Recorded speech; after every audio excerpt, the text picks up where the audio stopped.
Good afternoon and welcome to DCR's Introduction to the Public Convenience or Necessity, or otherwise known as PCN process. My name is Jason Colleen. I'm an Assistant Executive Director with the Department of Cannabis Regulation, and I'm going to be here to walk you through this presentation today. Today's presentation will cover a general understanding of the PCN process. We'll identify the unduly concentrated community plan areas. We'll walk folks through the pre-application record process, the PCN forms, and the associated fees. We'll display the DCR PCN workflow. We'll provide folks with an anticipated processing timeline, and then we'll open it up to questions and answers. So the public convenience process is enumerated in the Los Angeles Municipal Code, whereby DCR has the authority to issue a set number of licenses for the retailer commercial cannabis activities, the type 10 or type 12, in different community plan areas. And those thresholds are set by population. Once DCR has issued a sufficient number of licenses, a community plan area is considered to be unduly concentrated, and DCR no longer has the authority to process applications for retail storefront activities in that community plan unless the applicant is able to get a PCN finding from the Los Angeles City Council. So in the 5 community plan areas that folks will have the opportunity to submit PCN requests, we have reached undue concentration, which means that DCR has issued the finite number of licenses it has authority to issue and now, because undue concentration has been triggered, any additional applications can't be processed without the corresponding PCN finding. So under LEMC section 10403, the PCN process allows prospective social equity individual applicants to request a finding from the City Council that their license would serve the public convenience or necessity, and they should be permitted to apply for a retail storefront commercial cannabis license in one of the community plan areas that are subject to a finding of undue concentration. And throughout this presentation, you'll see different links that you'll be able to click on and navigate to once we post this presentation after we do the webinar. Probably within a day or two, it'll be up on the website, so you'll be able to follow the links. Currently, we have 5 community plan areas that are unduly concentrated. There's Central City, Central City North, Harbor Gateway, Sherman Oaks Studio City, and Venice. Folks can go to the DCR licensing map, which is available on our website, and you can open up the map. And if you select the layer list, which is the little set of layers up here, you'll have the options to look at the different layers. You can toggle on the community plan area, which is the default layer that's there. And then you can identify whether or not a property is located within that community plan area by using the search functions.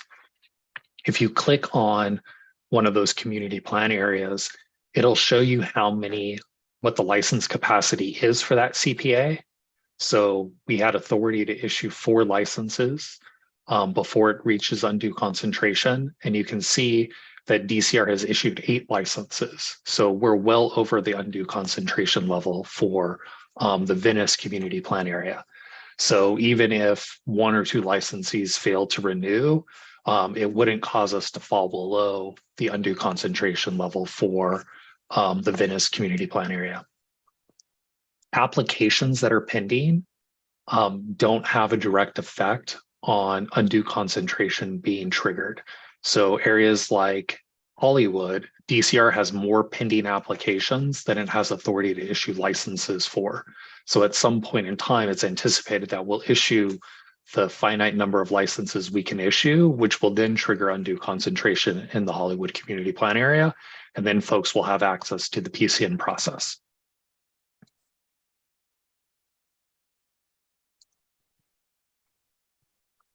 And again, once we have the PowerPoint posted, you'll have the ability to navigate through and get to various links, which I just got to the licensing map.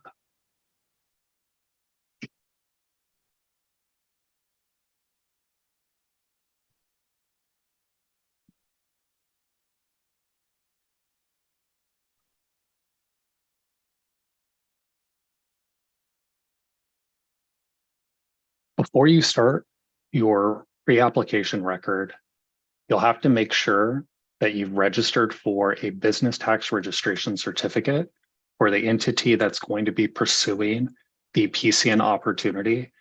You need a business tax registration certificate in order to remit fees to the city, as well as to remit taxes if you are licensed.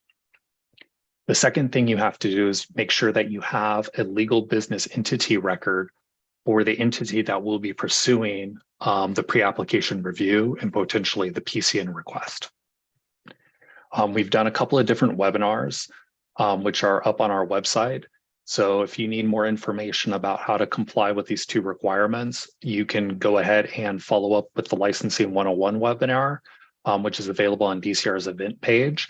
And there's some additional links to information specific to requesting a business tax registration certificate and what the expedited process for doing that is, as well as how to create a legal business entity record.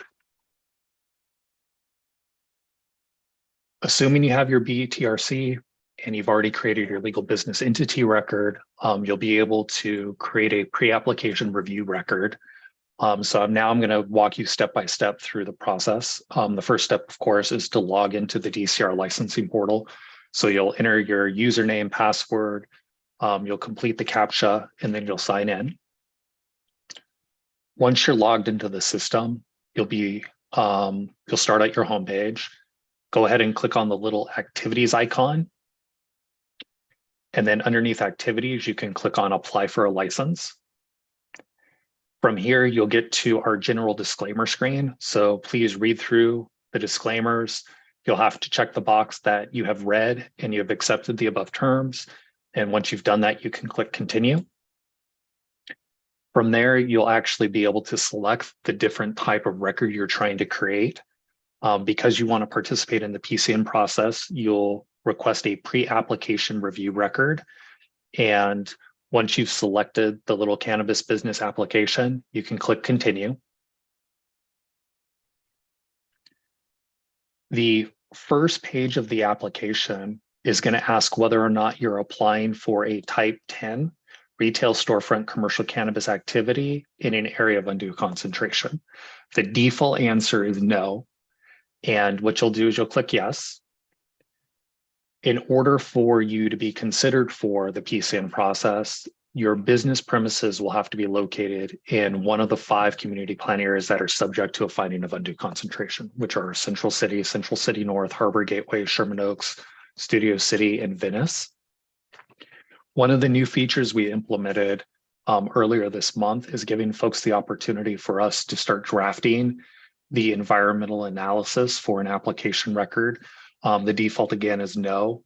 If you click yes, if you are eligible for the PCN process and you decide to move forward, we'll give you the opportunity to pay the environmental review fee and begin the environmental review process. That won't open up to you as a PCN applicant until after we've determined that your pre-application record does comply with the zoning and distancing requirements, as well as you've actually filed your PCN request. In order for DCR to process an application, you do have to have the PCN finding from the city council. So until then, DCR doesn't have the actual authority to work on your formal application for the commercial cannabis license, which would require the environmental review. And then the last piece of information you're going to have to input is going to be your entity record ID, and that's your legal business entity record. So again, you have to have the BTRC in order to create a legal business entity record. And then you have to have filed your legal business entity record in order to submit an application for commercial cannabis activity. Once you've responded to the questions and entered your entity record ID, you can go ahead and click continue.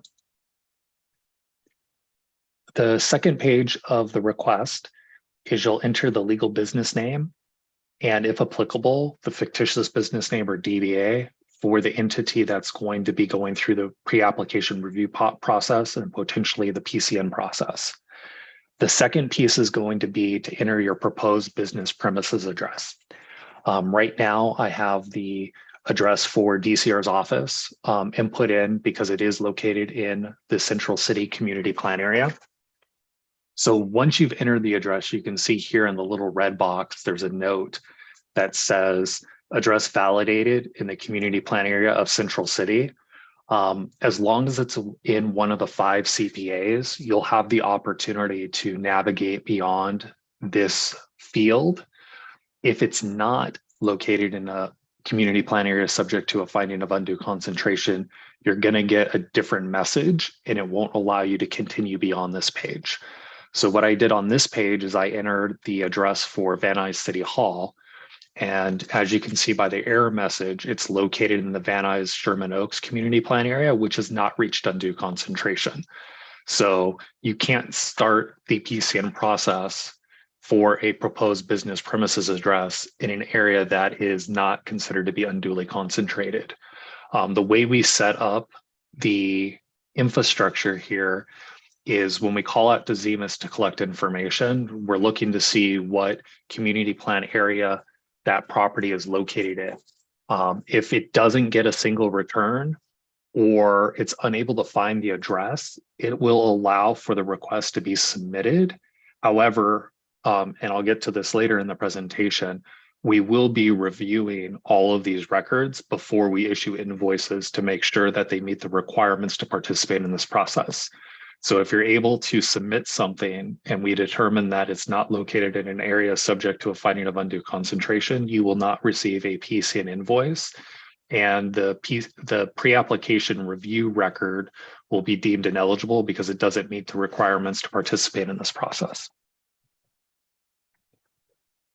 Once you've navigated beyond the legal entity and the address page, you'll have the opportunity to select what type of use you will be applying for. There's 3 options: adult, medical, or adult and medical. Once you've made your selection, click continue. Next, you'll be able to get into the business activity selection screen. You can see here that the first option is retail storefront. So in order to make that selection, you will have to either be a lottery winner or somebody who's applying for the PCN process. If your property is not zoned for the retail storefront activity, but it is zoned properly for the micro business retail storefront, you can select that option. When we do our land use review, depending on what the zoning is, if we have to make a change in the back office, we can go ahead and do that as part of the land use review.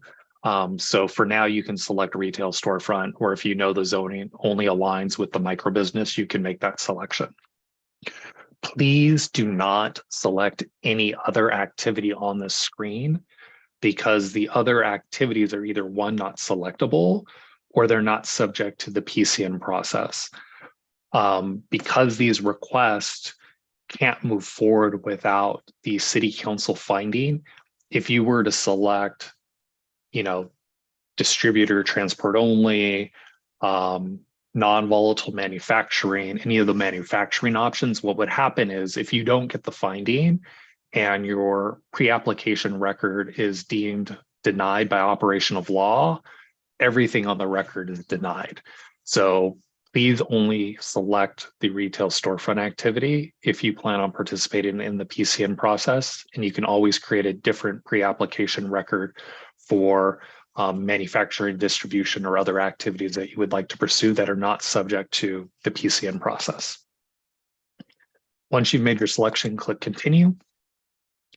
Next, you'll have the opportunity to add your contacts for this specific record. There are 2 contact types that you have to add in order to navigate beyond this page. Those contacts are your neighborhood liaison and the person in charge for that location. So the neighborhood liaison is the individual that members of the public would be able to communicate with if they have questions or concerns about your business. The person in charge is the person that DCR will be communicating with if we need to schedule inspections, we need to come out to the location if we receive complaints about the location, or we need additional information from you. So you can either select those from your account. When you click on the select from account option, whoever's logged in is going to pull their information in. Otherwise, you would use the lookup function, and you would need the ACA reference ID for that particular contact, and then that will pull that contact into the record. Once you have both of the contact types that are mandatory, you will be allowed to navigate beyond this page. As you can see here, if you submit it without any contacts, you'll get an error message that says that you have to have the required contacts for every record are neighborhood liaison and person in charge. You can add law firms, you can add consultants, you can add security companies, you can add other folks to that particular record, but you must have at least a neighborhood liaison and person in charge in order to continue with the pre-application record process. Next, you'll get to the document upload. There are 2 documents that you'll have to upload as part of your pre-application request record. The first document is the public convenience or necessity finding request form. And then the second document is the landowner attestation for location eligibility, which is required for all pre-application requests. I'm going to focus a little bit on the 4001 PCN form, because we've covered the landowner attestation form in other webinars. So the 4001 form, or the public convenience or necessity finding request, is a form that's available on DCR's website that the prospective applicant fills out. And this is something that will be transmitted to the office of the city clerk in order for them to consider your PCN request, as well as any stakeholder feedback and information that comes in once your council file has been created. For this first page, the premises location, the community plan area, the council district, that information can be found through the zoning information map access system. You'll also probably see some of that information pop up as you navigate through the pre-application record. The next is, who's going to be the contact. This information will be uploaded to the city clerk's council file index repository, so it will be publicly available. So, be careful. If you are listing phone numbers, you're better off using business phone numbers as opposed to like your personal cell phone. You'll explain how the location could meet a public convenience or necessity. And if you need to, you can always go ahead and attach additional pages. You'll let us know what your total floor area is, your proposed hours of operation. Again, explain how allowing DCR to process your application and potentially issue a license would serve the public convenience or necessity. Right here, the council's adopted a resolution which articulates the different standards for making a PCN finding. So you can kind of tailor your narrative around the things that city council can consider. And again, once this is published, you'll have the ability just to click on the resolution link and it'll take you into the resolution.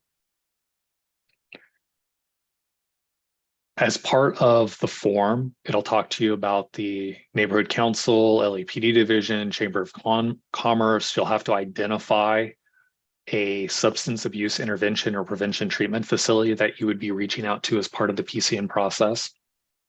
Again, a lot of the information can be located either on the zoning information map access system or through the neighborhood info at lacity.gov website.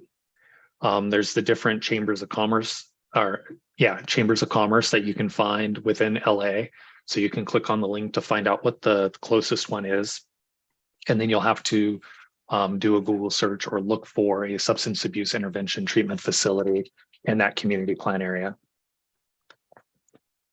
And then of course, you'll let us know how many pages are attached, and then you'll sign and date it. Once you've uploaded the forms, you'll have the opportunity to review your pre-application request. I've highlighted the little edit buttons. There's 2 different ways that you can go back into the document or into your request before you submit it to make changes. The first one is to select the save and resume later option. So if you save and resume later, it'll create a temporary record that will be listed on your record management tab, and then it'll give you the option to resume the application. So if you go into it and you click resume, it'll give you the option to start over from the beginning or start up wherever you left off. The other option is to click on the edit button. And when you click on the edit button, it'll take you back to that page within the workflow so that you can make edits to documents, changes if you find typos or anything else you need to add additional contacts. Once you've reviewed your pre-app record for completeness, you'll just go down here, you'll read the certification that you're not omitting any information, you're not making any material, you're not submitting material misinformation to the department, et cetera.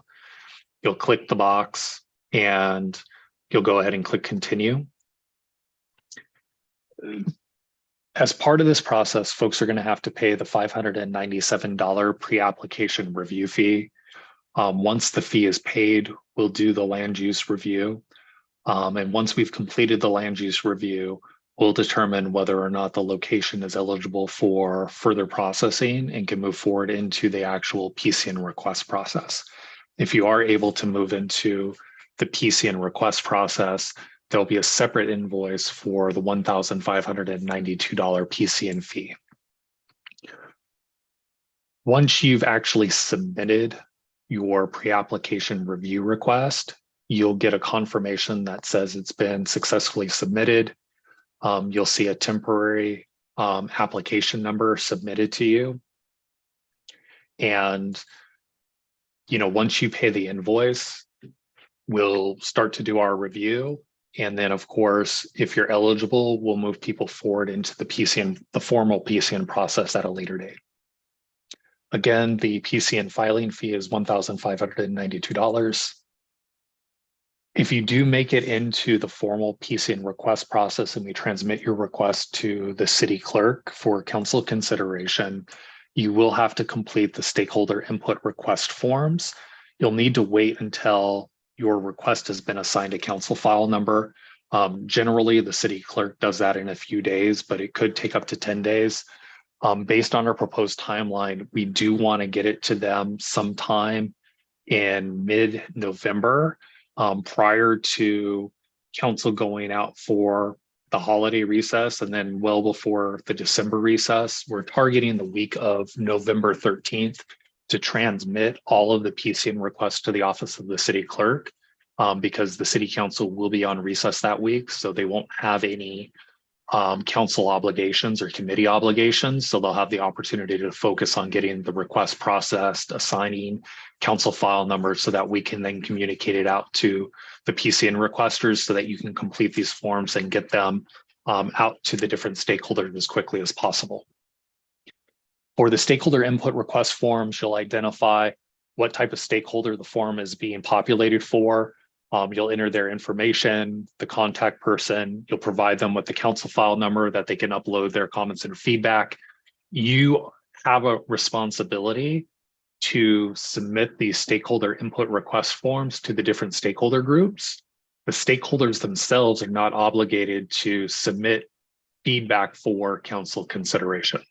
So the PCN requesters do have to complete these forms and get them out to the different stakeholder groups. Those stakeholders, however, are not required to submit something to your record.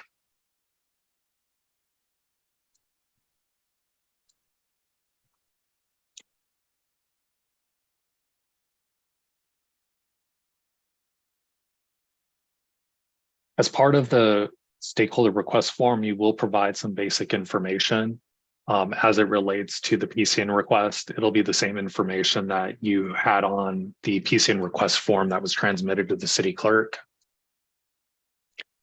And now to get into the workflow. So the pre-application record filing period is going to be open through Tuesday, August 29th at 11:59 p.m. So any pre-app records that are created over the next 2 weeks, we'll go ahead and review to determine whether or not the activity and the community plan area of the proposed business premises location complies with the requirements. On August 30th, for all of these requests, the pre-application review requests, we will issue invoices. Folks will have 30 days to pay the invoice. Their record status will be set to waiting for payment. When the invoice is paid, DCR will then start the pre-app review. And once we've determined whether or not it complies with the zoning and the distancing requirements for these PCN records, we'll determine, if a PCN is required, and then it'll get workflowed to the PCN finding required. Once we've completed processing, we will issue all of the PCN request invoices for the 1592 on the same day, so that folks have the same 30-day period to pay those fees. And then we can go ahead and once we've received the payment, we can complete our review.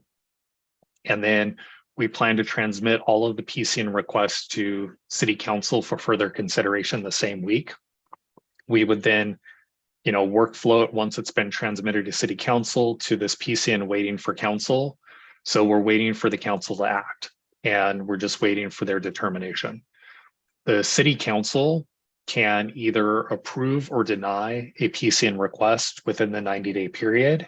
And then if council takes no action within 90 days, it's deemed denied by operation of law. If a PCN finding is made, we'll go ahead and workflow the record to eligible for processing, and then you'll have the opportunity to submit your annual license application record. If council doesn't make the finding or they deny the request, then of course the record is deemed ineligible and you're not going to be able to submit an application. So this is the anticipated PCN timeline and key dates. The pre-application record filing period again is open today, and it'll be open through 11:59 p.m. on Tuesday, August 29th. We pushed the functionality to the production environment this morning. There is no benefit to folks who submitted their request at 8 a.m. or at noon or at 2 p.m. or at 4 p.m. Once the filing period closes, we will issue invoices for the records that are eligible to move forward based on the proposed business premises location being located in a community plan area subject to a finding of undue concentration. Everybody will be invoiced on August 30th. The invoice will cover the pre-application record of $597. That will be due from everyone on or before Friday, September 29th, 2023. We will complete our pre-application review for any of the records where the fees are paid.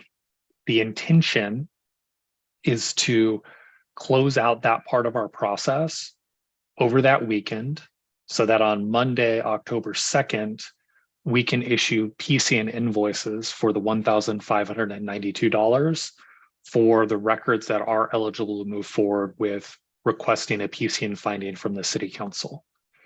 And then that fee will be due on or before Wednesday, November 1st of 2023. And then from there, the intent is to complete all of the reviews for the PCN request forms, get them transmitted to the office of the city clerk on Monday, November 13th, or sometime during that week while council's on recess. And assuming we transmit everything to the city clerk on November 13th, the last day for city council to make the PCN finding would be on February 11th, 2024. So we've intentionally laid out this process so that we can move these requests forward in the process in large chunks, so that if the council does want to be briefed on the request, we can present them with information about all of the requests within a given CPA. And then, of course, the start and finish for this entire process will be the same for everybody. And then requests aren't being moved in advance of other requests so that council can see everything that's going to be before them for consideration as part of this tranche. And then, of course, the goal would then be to open up a new PCN filing period sometime in 2024. Once we've transmitted it to the Office of the City Clerk, Council has 90 days to review and take an action on the PCN request. It's a discretionary action tied to the location, the need, the surrounding uses, and whether or not a finding of public convenience or necessity could be made. Again, the reasons that are listed in the resolution are the things that Council can make findings on. And then Council has 90 days to adopt a PCN finding. If a finding has not been made by the 90th day, on the 91st day, those records will be deemed denied by operation of law, and there is no appeal period for this process. You will be able to submit a new PCN request at a future filing date, but there is no appeal period if the PCN finding is not made by the City Council.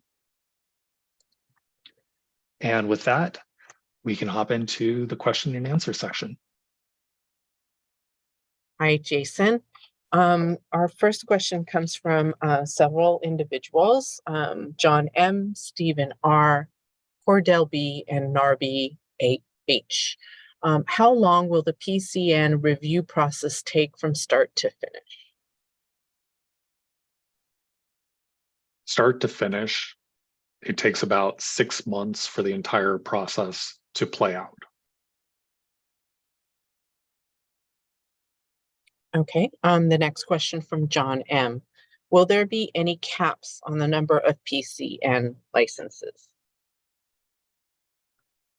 There's no hard caps for the PCN process. It's all subject to Council's ability to make a public convenience or necessity finding for that given community plan area. Council's not limited to the number they can make. It's really going to be based on the economics and the reasons why they're allowed to make those PCN findings. And if they have a sufficient number of requests where those findings could be made, they could approve all of them if they wanted to. Our next question comes from Stephen R. and Samuel N. How do you determine whether a community plan area is unduly concentrated, and what areas can I apply? So within the municipal code, the definition of undue concentration allows the DCR to issue 1 license for every 10,000 residents in a community plan area. Once DCR has issued that number of licenses in a community plan area, it's considered unduly concentrated. And then only Council has, through the PCN process, the ability to authorize DCR to process more applications. Currently, there are 5 community plan areas that are unduly concentrated: Central City North, Harbor Gateway, Sherman Oaks, and Venice.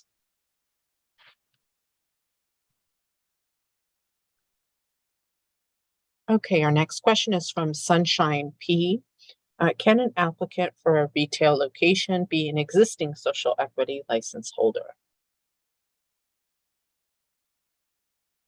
Yes, subject to the limit of 3 retail licenses per person that's articulated in the code. Our next question also comes from Sunshine P. I don't know the context, but I'll see if you can figure that out, Jason. The question is, are these licenses the same as the lottery license holders? No. So these are different license opportunities. So the folks that were selected to participate in phase 3 retail round 2 through the lottery process, that group of 100 have the opportunity to submit the retail storefront application in a community plan area that has not reached undue concentration. So those are folks that are competing for licenses that DCR can process their application and issue a license for. The public convenience or necessity process is the opposite of that. That gives social equity applicants, you don't have to be selected through the lottery. You just have to be associated with a social equity applicant, which is an entity or a sole proprietor that has been verified to participate as a social equity applicant and apply for the retail storefront license type. And that's to give folks the opportunity to submit their PCN request in an area that has become undue concentrated and is no longer eligible for lottery winners or others to apply in.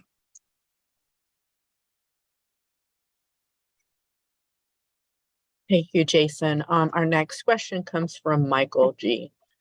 Can this PCN process apply to applicants who want to convert their delivery license to a storefront license?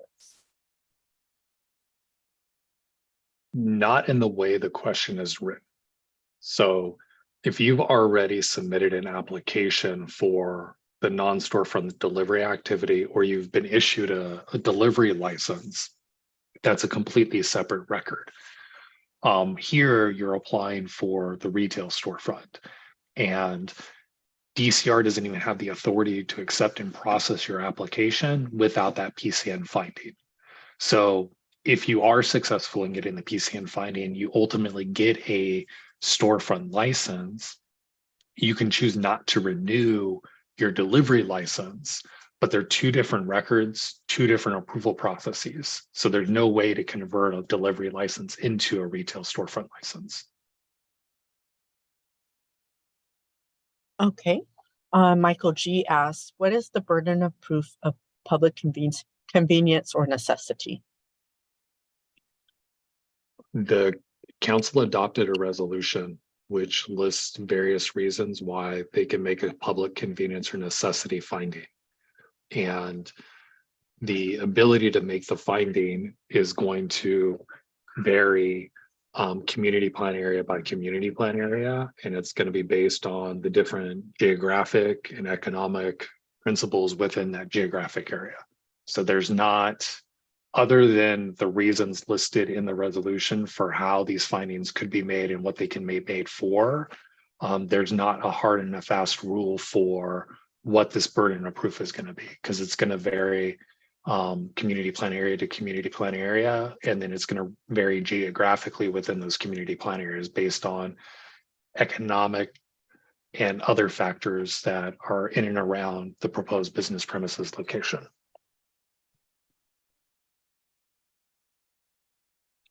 Thank you. Our next question from Alfred A. Do we have to apply at the original address we initially applied in? No, this is a completely separate process.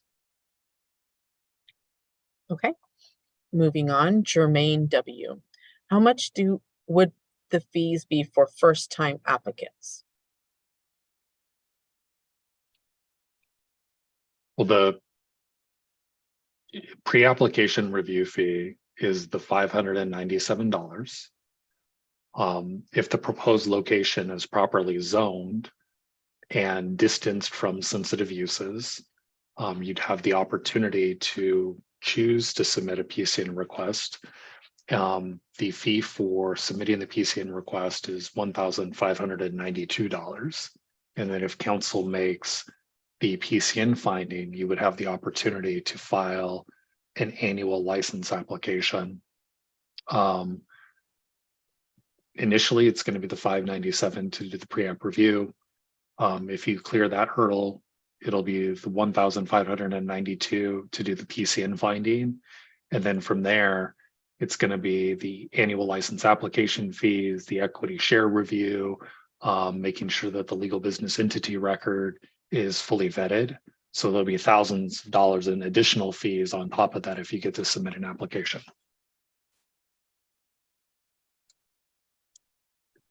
Our next question comes from Yonkyu Y. I have a great place to open a retail store. Is it possible to apply for retail?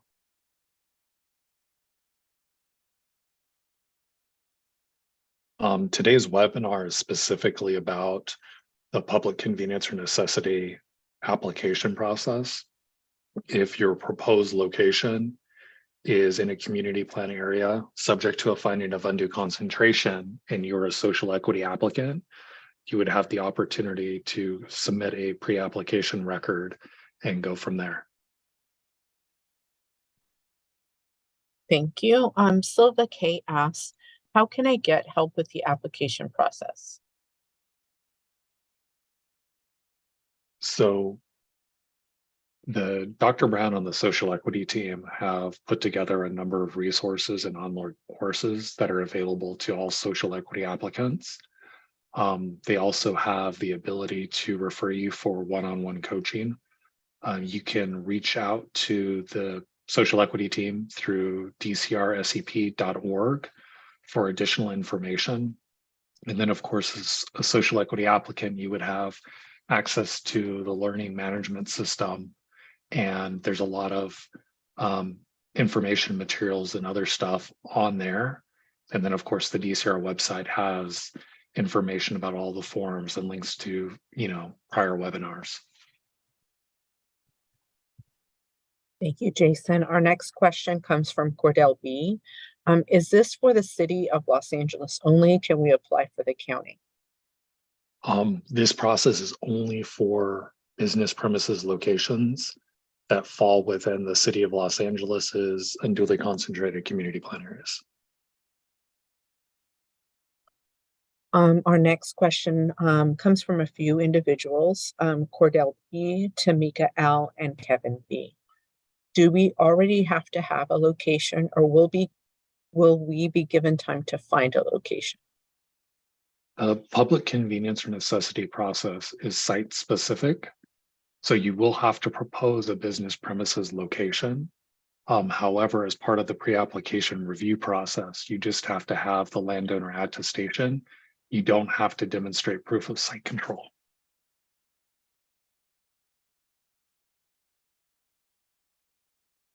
Okay, the next question from Sarman H. I am pre-approved social equity applicant and was wondering if I will be permitted to apply for the retail coming up on August 15th. Social equity applicants are able to participate in the public convenience or necessity process by starting the pre-application review record. So just make sure that you have registered for your ABTRC, you've created your legal business entity record, and you'll have the pieces necessary to at least create your pre-application review record.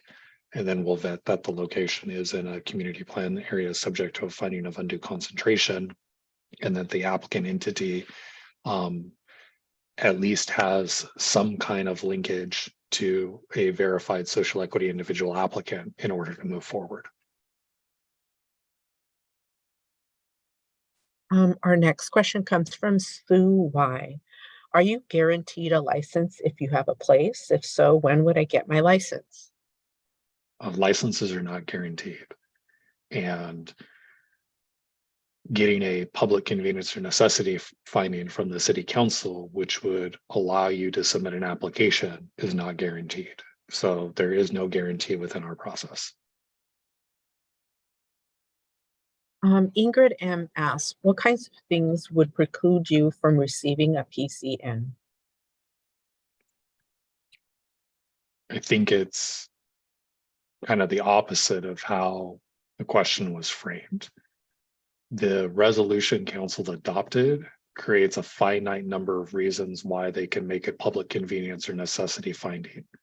And if it's not something that's clearly articulated in the reasons in the resolution, and there's not enough evidence, there's not evidence or not sufficient evidence on the public record to support making the PCN finding request, a finding could not be made.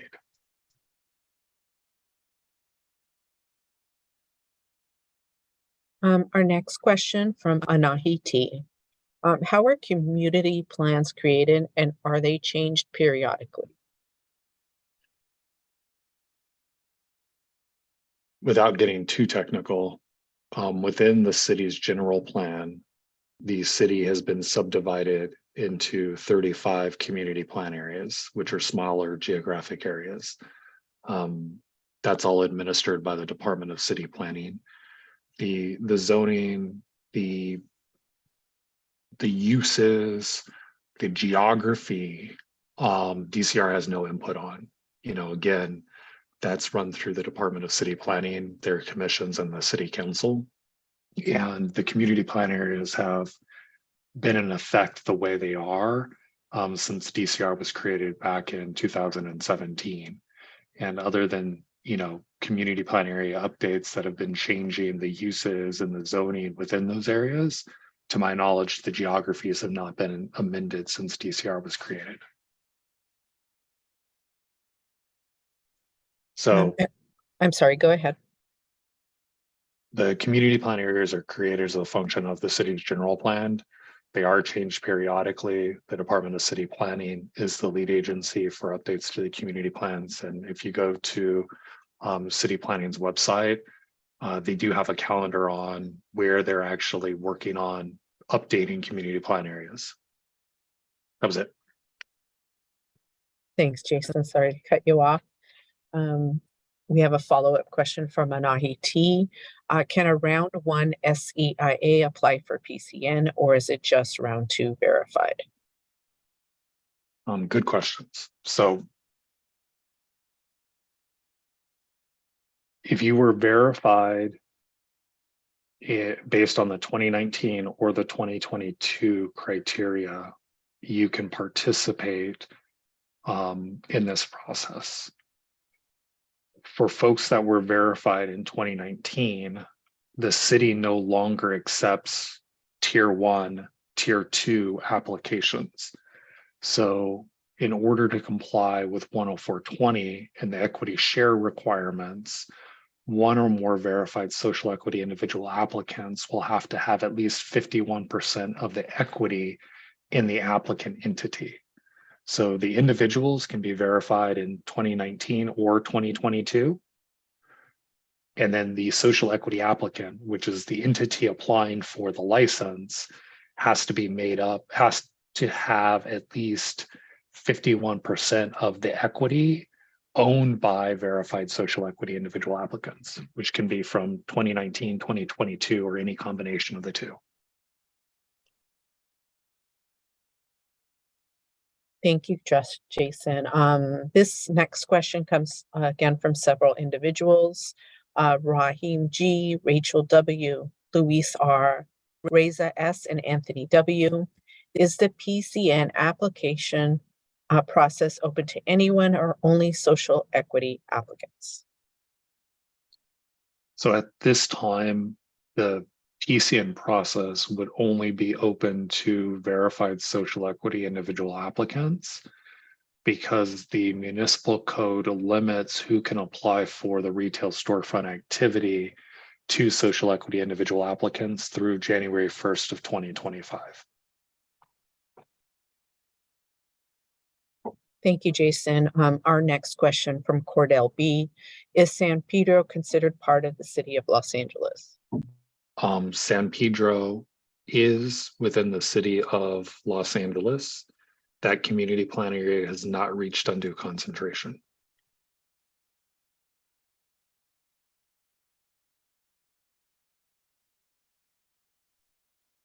And then our next question from Rahim G. Can an existing Type 9 operator apply for PCN at the same location if it meets all requirements? Yes, provided that the existing business premises location is in a community plan area subject to a finding of undue concentration. Narbe H asks, how far does a PCN dispensary have to be away from an existing dispensary?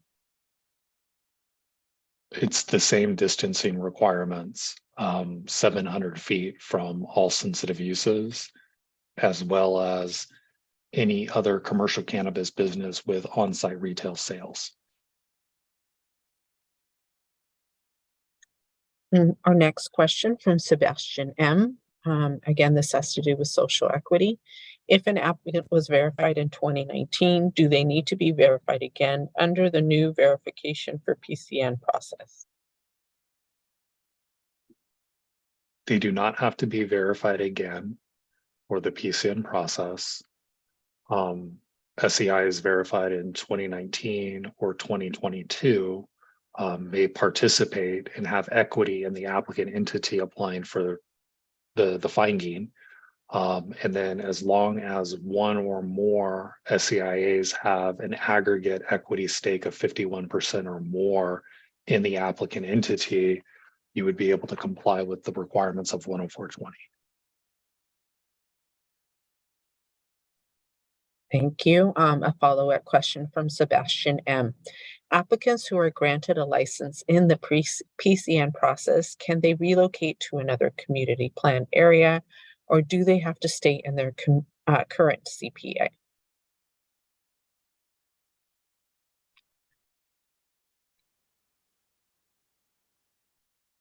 So, I mean, there's a couple of caveats. So the first thing is it's got granted a license. So generally, once a license has been issued, they're just subject to the rules other licensees are applicable to. So technically, yes, a business granted a retail storefront license could opt to relocate to another community plan area that has not reached undue concentration. For this group of folks, folks are going to be, if they get their PCN finding, they're going to be submitting annual license applications, and they're going to have to navigate through the annual license application process. And for the retail storefront activity, that includes community meetings, making a recommendation, and a public hearing by the Cannabis Regulation Commission. So this is really not like a mechanism to kind of apply and then jump to a different community plan area that hasn't reached undue concentration, because the PCN finding itself is site specific. So even if your application was deemed abandoned, you're only going to be able to reapply at the same location. You're not going to be able to reapply somewhere else in the city. So if you see it through to annual licensure and you've gone through your community meeting, your public hearing processes, you would be able to submit a relocation request to move it to a different community plan area. But that would be a long ways down the road.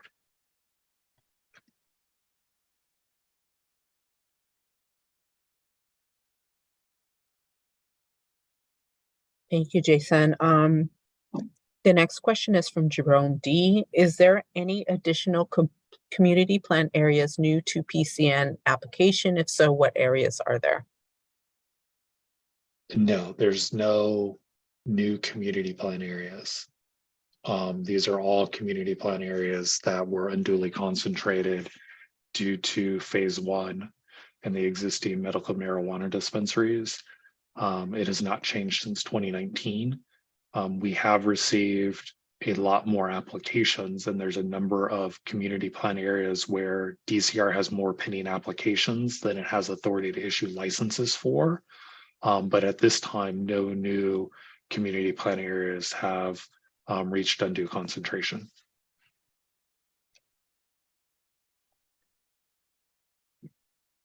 Our next question comes from Jerome D. and Christina L. The PCN application window is open for a very short period of time. Will there be another PCN process since it's a short time to find a property? It's anticipated that the process will be reopened for a limited period in 2024. Really, and as I've said throughout the webinar, soup to nuts, the PCN process takes about 6 months to administer. So at most, DCR could open it up about twice a year in order to start to finish, get things before the city council and make sure everything is properly packaged. At some point in the future, as more community plan areas reach undue concentration, we could look at different filing windows for different CPAs, but we're really not there yet, either as a city or as a department.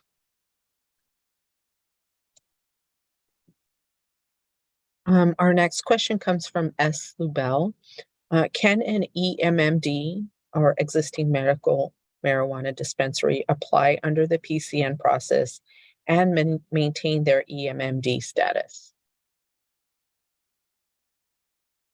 The existing medical marijuana dispensary status really has no bearing on DCR anymore, other than for the phase one, the applications and licenses issued under the old 10407. What matters, at least right now for the PCN process, is that the applicant is a social equity applicant, and they're going to be able to meet the requirements of 10420. And of course, the phase one businesses, even if they were owned by verified social equity individual applicants, aren't labeled as social equity applicants. So you could have a phase one entity that has not reached the 3 license threshold that has ownership that would meet the social equity applicant requirements. And if they do, the EMMD could apply under the PCN process. And again, the designation for EMMD really only applied to the phase one records. So if they had a phase one record, that wouldn't change that. But for any new records, that EMMD status isn't what's important to the department. What's important is whether or not you can meet the requirements to be a social equity applicant. Our next question comes from Rafi S. and Emily H. Does the PCN also include cultivation licenses? Not at this time. The resolution council adopted was specifically focused on the retail storefront activity. So until the resolution is amended to allow for findings to be made for cultivation, it wouldn't be beneficial to administer a PCN process for cultivation. Our next question from Lily J. PCN is only required for heavily concentrated areas, meaning you are only accepting applicants in those areas, correct? And then the follow-up. So if the applicant is not applying within a heavily concentrated area where the PCN would apply, this opening for application does not apply. The PCN process is only for business premises located in community plan areas subject to a finding of undue concentration. So if your proposed business premises is not in one of those 5 community plan areas, you are not eligible to participate in the PCN process. Jason, I wanted to check on your time availability. It's 2:28 at the moment. I do have another meeting after this. I can probably go for another 5. Okay. And if the meeting starts late, at max, like 10 minutes. Okay. Let me move on quickly. Wes A asks, is this application considered provisional so that businesses can start immediately?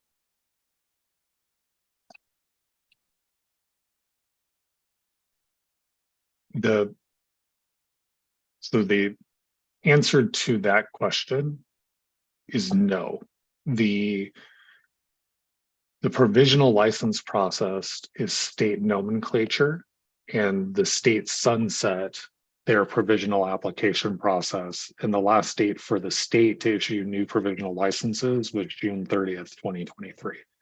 So anybody who moves forward in this process should assume that they're going to be required to navigate through the local annual license application and state annual license application processes. Thank you, Jason. Our next question from Anahi. With a small grace period for PCN, what is the timeline for getting a BTRC? Is there a way to expedite the BTRC request? I would refer you to the DCR website. So you can complete the BTRC application and email it to DCR licensing. And then we forward the request to the Office of Finance. And, we do ask for them to expedite the creation of the BTRCs. But if you wait till the end of the filing window to try to request your BTRC, it's not going to be issued in sufficient time for you to create your legal business entity record in order for you to create your pre-application review record. So you need to have those 2 things done early so you can submit the pre-app record.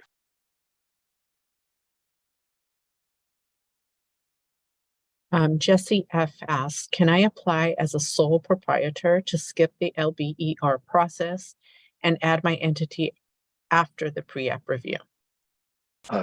No, all business entities, whether it's a sole proprietorship, an LLC, or a corporation, are now required to have a legal business entity record. So as a sole proprietor, you could create a legal business entity record as a sole proprietorship, linking your Excel reference ID to it, and your individual sole proprietor BTRC, but you will have to have an ELBR record. Our next question from Luis R. Is Sun Valley unduly concentrated? At this time, Sun Valley, Latuna Canyon is not considered unduly concentrated. As part of phase one, we issued a sufficient number of licenses, but it was right at the cap. And one of those businesses either failed to timely renew their license or they relocated out of that community plan area. So it's since fallen back below the threshold for it to be considered unduly concentrated. Thank you, Jason. Here's a follow-up or a question from JR. Will there be another PCN process after the current one? If so, would it be 2023 or 2024? This iteration of the PCN process won't be completed until 2024. So the next time we open the process would be probably in 2024.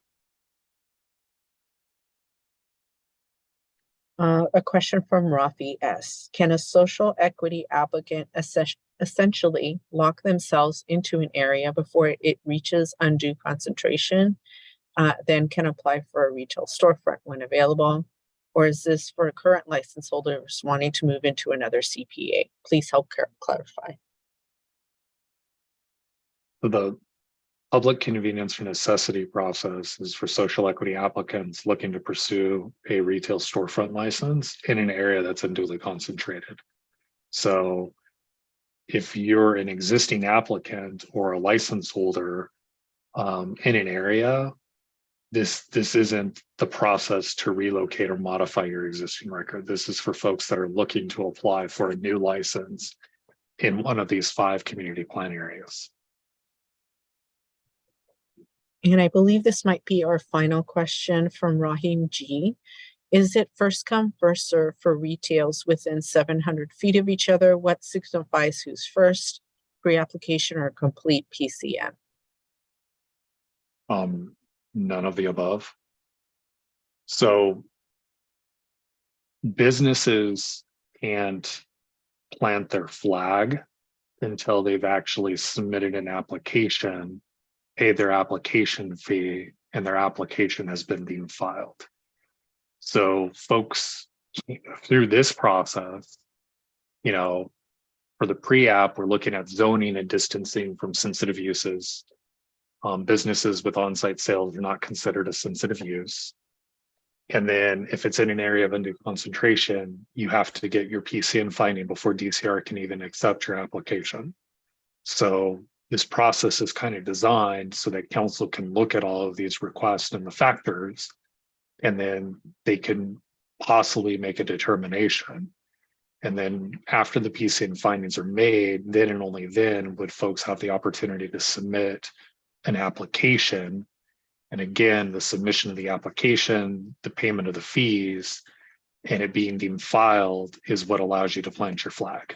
So nothing that's been discussed today is going to allow you to create a buffer.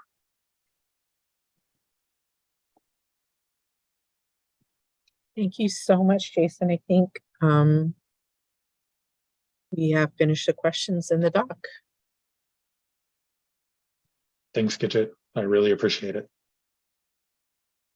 You're and welcome. Thank you, everybody. Just a quick reminder, we are hosting our monthly question and answer virtual lunch tomorrow at noon. So if you haven't already, feel free to RSVP. You can submit whatever kinds of questions. They could be PCN related, they could be non-PCN related.